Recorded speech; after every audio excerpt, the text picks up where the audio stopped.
So this is the second part of my analysis of the interview between Roadside Nick and Adventures with Purpose. I am going to launch straight in, but before I do, I'm just going to highlight from the last video the red flags which were identified. That is, Nick describes the girl as being hesitant and sceptical. Then he talks about the seatbelt and he mentions two things. He said she asked him how to put it on and also how to connect it to her belt. So right there, before we start this part of the analysis, there is 3 red flags already. I'm highlighting this because my question is, how many red flags did he identify? And if there's a lot, why didn't he act on this on the day that he serviced the car? Okay, so let's jump into part 2 of the roadside assistance interview. Yeah. After that, she was stating on how she was there all night and she couldn't get her vehicle started due to the fact that now we both realized it was in neutral.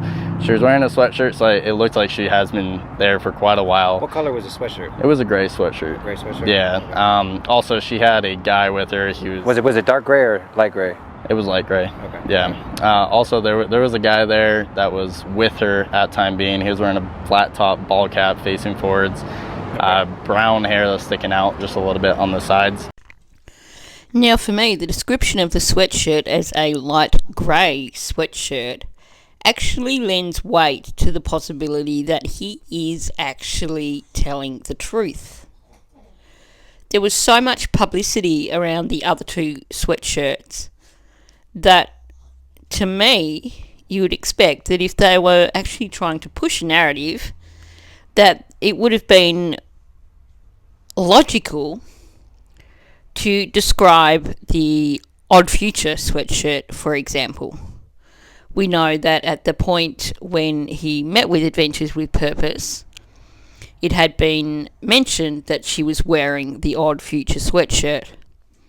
So why would he then mention a grey sweatshirt unless that was actually what the girl that he saw was wearing, which would point to it not being Kylie? Why would she have a 3rd sweatshirt? Now, we all originally jumped to the conclusion that the guy with the ball cap was Jagger, because the description of the ball cap matched what he was wearing in his interview with Fox 40.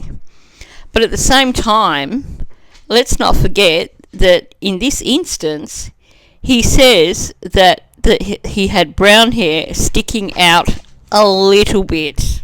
That really doesn't match Jagger. And like Doug pointed out in later interviews, it's California. How many kids would have that same or similar hat? Lots. You can hardly claim that hat identifies Jagger. I didn't know. I assumed that this is her boyfriend. I mean, from how they're interacting with each other. But it was kind of like they were both kind of at unease, is what it looked like for me. Like as if either they had a crazy night or a crazy day, or there's something going on I couldn't know. And at the time, I didn't realize what was going on. Aside, of course, from the awkwardness of the language, that whole description really didn't quite sit right with me. On one hand, he's saying that he assumed that the guy was her boyfriend because of how they were interacting. But then he says that they were kind of at unease. How can you think that 2 people who are being really awkward happen to be boyfriend and girlfriend? I do find that whole description, especially the awkwardness of the language, to be contradictory. So let me stop you right there again. In hindsight, you're realizing all of this. When do you think that this took place? Was it before, during the day, after she disappeared? To be honest with you, it's either right after she disappeared or right before she disappeared. Okay. But it was around noonish, like 11 o'clock in the morning when I got out to her. Here's the issue that I have with this particular part of the narrative. He's saying that he's not sure if it was the day before she went missing or the day that she was missing. Now, that would be fair enough if you were just talking about a random occurrence, not someone going missing, and if you hadn't already apparently been and spoken to law enforcement about your experience. However, if, as he claims, he contacted law enforcement and said, I had this experience with this girl that I believe was Kylie, then either, first, for starters, if law enforcement were doing their job properly, they would want to clarify with him precisely when that was, meaning that they would want to check his GPS data, his phone data, etc. So by the time he got to speaking with Adventures with Purpose, you would imagine that he would know which day it was. Likewise, if you're seeing this poster of someone who's missing and you think you saw them a week earlier, wouldn't you check your details before you did start saying, I saw this individual while they were supposedly missing? That would be the first thing that you would do. You would look on your phone, you would check your GPS data. You would check in whatever way you can to find out precisely when it was that you saw this individual. It wouldn't come to a point where you've supposedly reported this to law enforcement, you've discussed it with your girlfriend, and now you're doing an interview with these people outside of Best Buy that you spotted and you approached personally, and you still don't know when it was that you saw her. That, for me, causes issues. Especially when he goes on and mentions about his girlfriend, saying that, oh, well, it was her father's birthday. So there's enough things there for him to have identified before he spoke to Adventures with Purpose the precise day that he saw this girl that he believes is Kylie. Okay. And at that point in time, once we finished everything, she did advise that she was going to be going home later in the day and that she needs to grab some things and she was going to be heading out. So I advised her that, hey, keep your vehicle running and, you can get home. But during that period of time, after the period, I told her that I was going to leave and I hope you have a great day. Vehicle, I told her to keep it running for a couple of hours to obviously make sure everything's working good on the vehicle, charging system-wise. Okay, I'm not sure what he means when he says during that period of time or after that period of time. He's not talking in a sequential manner there. You would think that you would still be giving events in a sequential manner as opposed to being confused over whether it was during or after that particular part of the conversation. But that could just be being vague. I'm not sure. The thing that is of major concern to me here is him saying that she said she was going to go home and get some things and she was going out later in the day, and he says he's claiming that he told her to leave the vehicle running for a period of time to make sure that it was charging.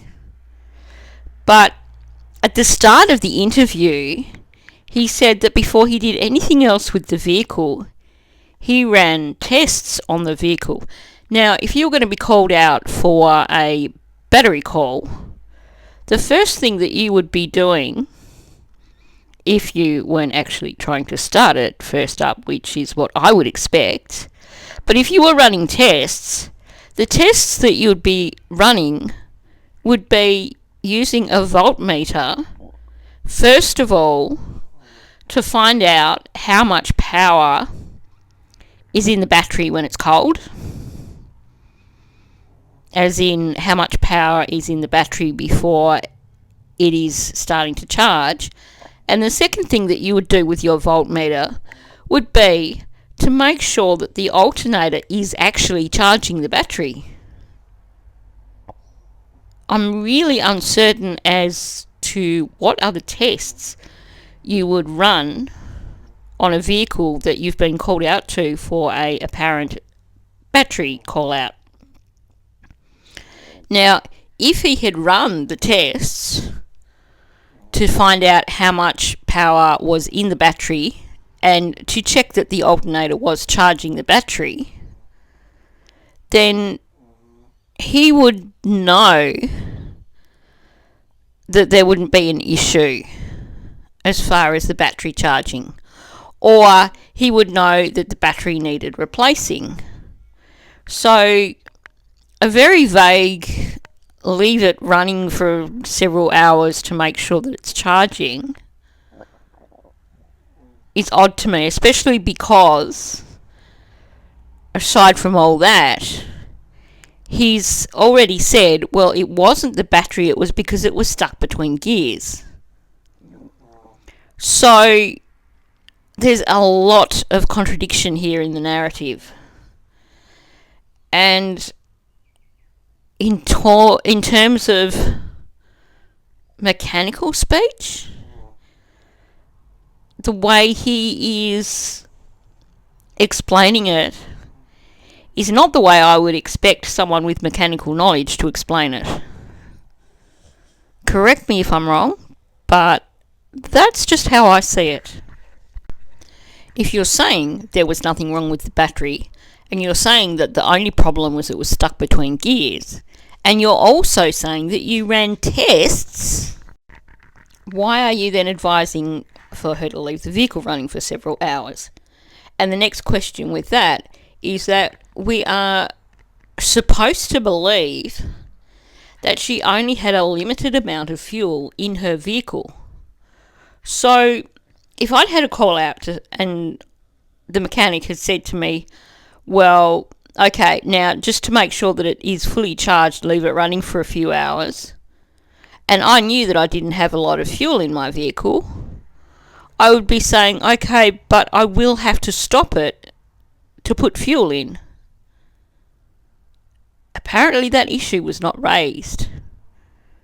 So either she had enough fuel to be able to expect to run her vehicle for a few hours, or there's something really wrong with this whole narrative. At that point in time, then I left, and then a week later is when I saw at a coffee shop that she was gone, and then that brought Saw this on a flyer or something? Yeah, Wow. I came in with my girlfriend, we went into a coffee shop, and it was a flyer, and I was just in awe. You know, I thought my eyes were playing tricks on me for a little bit, because I'm like, that's the girl that I was working with. Granted, the pictures I saw, she wasn't wearing a ball cap. With me, she was wearing a ball cap, and it was a blue ball cap, I'm sorry about that. Here's where the language starts to become problematic. He says that he saw the flyer and that she was gone. He didn't say that she was missing. It is a really odd way of talking about someone who is missing, particularly given that every single one of the flyers that we've seen relating to Kylie had missing in big, bold letters across the top of them. So you would imagine that as he is telling this narrative that he would have been actually visualizing the flyer, meaning that the first word that would have come to mind would have been missing, not gone. The other word which was really odd for me was him saying that he was in awe of the fact that she was gone. Because that just seems like a really odd word to use in that situation. I would expect him to say he was stunned, he was shocked, he was surprised, but not he was in awe. Awe gives the notion that you were somehow pleasantly amazed. That does not fit in this situation at all.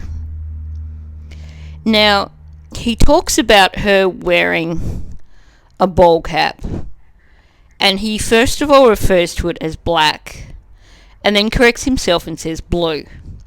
Now, admittedly, the only photo we've ever seen of Kylie wearing a cap was when she was wearing that blue cap when she was with Jagger. And if you remember, he made a comment in his social media, and I wish I could find that again, where he commented in relation to the photo that he shared of her wearing the blue cap, "I wish I knew where that cap had gotten to." We also know that a searcher found a blue cap. So there's something interesting about that, but I can't help questioning this whole notion of, first of all, he is saying that the girl that he saw is exactly the same girl in the flyer, but that she was wearing a cap. Well, a lot of the time, people wear caps to disguise their identity. So, someone wearing a cap, to me, would suggest that it would be harder to be completely certain that that is the person that you believe it to be. Also,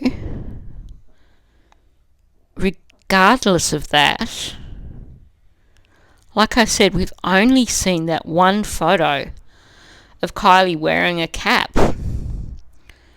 And when you look at all the other photos of Kylie, she doesn't seem to be a cap wearing person. I question that photo of her wearing the cap and wondering if it was just boyfriend and girlfriend messing around, and perhaps it was Jagger's cap that he had put on her and then taken a photo because he thought it looked cute. Because that is the only instance we know of her wearing a cap. Funny thing is, we do know of someone else who wears caps. Someone who is similar enough in appearance to Kylie that it is possible for law enforcement to put out a photo of that individual at a truck stop claiming that that individual was Kylie. Just saying. Of course, that still goes back to the question of whether his account is true, given that there's those other discrepancies that I mentioned. But then everything spiraled out of control, and I got in contact with the detective and tried to do everything I could, and then I saw you guys. So I was like, all right, this is awesome. Like, let me go and try to catch up to Thanks you. for the intel. That's how everything that we do unfolds organically when we get into town, from our viewers, locals who understand what we're doing. They contribute to what we're doing from all different angles. Like, this is massive. Whether this was the day before, the day of, or the day after, this is a massive revelation into possibly leading us into the right direction of possibly finding her. Now we know we probably have a tie to Boca, which was already on my radar. I'm curious that we've had so little information given to us from law enforcement. They only showed us a still image of the apparent surveillance footage of Kylie. They didn't show the video of Kylie wearing the Odd Future hoodie.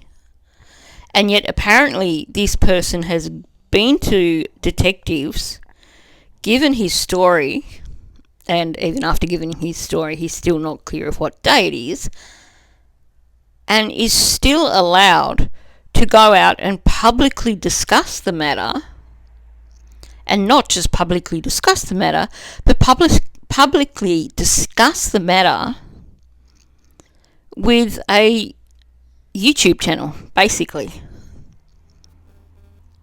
The reason I say this is, if you've followed many other cases, generally something like this that is so huge that could actually have an impact on prosecuting a case, a witness would in fact be asked not to discuss it.